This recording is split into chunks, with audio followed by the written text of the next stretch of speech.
ଯଜ୍ଞ କର ସେ ବର୍ଷ ଖାଲି ସେ ସହର ଯାକ ଯଜ୍ଞ କରିବାରୁ ଧୀରେ ଧୀରେ ଖରାପ ଗ୍ୟାସ୍ ଗୁଡ଼ା ଯାଇକି ପୁଣି ଭଲ ଗ୍ୟାସ୍ ହେଇଗଲା। କାରଣ ଆଜ୍ଞା ଆପଣ ଜାଣିଥିବେ ଯୋଉଠି ଗୋଟେ ଗାଈ ମରିଗଲେ କି ଗୋଟେ ସାପ ମରିଗଲେ କି ଯେକୌଣସି ଗୋଟେ କୁକୁର ମରିକି ପଡ଼ିଲେ ଟିକେ ଗନ୍ଧ ହଉଛି ନା ନାଇଁ, 2-4 ଦିନ ସେବାଟା ଗଲେ ଗନ୍ଧ ହଉଛି।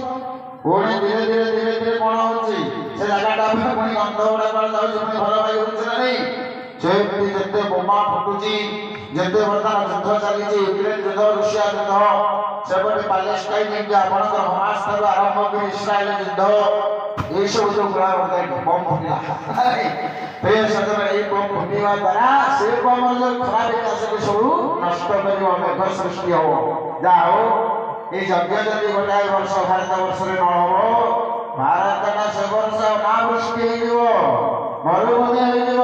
ତେଣୁ ଯଜ୍ଞ କଲେ ମେଘର ସୃଷ୍ଟି ହବ, ଜୀବଜଗତ ଯଜ୍ଞରୁ ସୃଷ୍ଟି, ସ୍ୱାମୀ ସ୍ତ୍ରୀଙ୍କ ମିଳନ ଗୋଟେ ଯଜ୍ଞ, ସେଥିରୁ ପିଲା ସୃଷ୍ଟି ହଉଛି। ତାହେଲେ ହଉ ଆଜି ହନୁମାନ ଯେତେବେଳେ ଶୁଣିଦେଲେ ମୁଁ ପବନଙ୍କର କୁମାର ପବନ ଭଳିଆ ମୁଁ ବଳୁଆ, ହନୁମାନ କହିଲେ ଆରେ ସମୁଦ୍ରଟା ଗୋରୁ ଖୋଜରେ, ବର୍ଷା ଦିନେ ଯୋଉ ଗୋରୁ ଖୋଜରେ ପାଣି ଯେତିକି ମତେ ସେତିକି ଲାଗୁଛି, ଏଇନା କୋଉଦିନ ଯାଇପାରିବି। ହନୁମାନ ଲଙ୍କାକୁ ଗଲେ 3ଟା ପାହାଡ଼ର ସଂସ୍ପର୍ଶରେ ଆସିଲେ, 3ଟା ପର୍ବତ, 3ଟା ନାରୀର ସଂସ୍ପର୍ଶ, ଗୋଟାଏ ପର୍ବତ ଗୋଟାଏ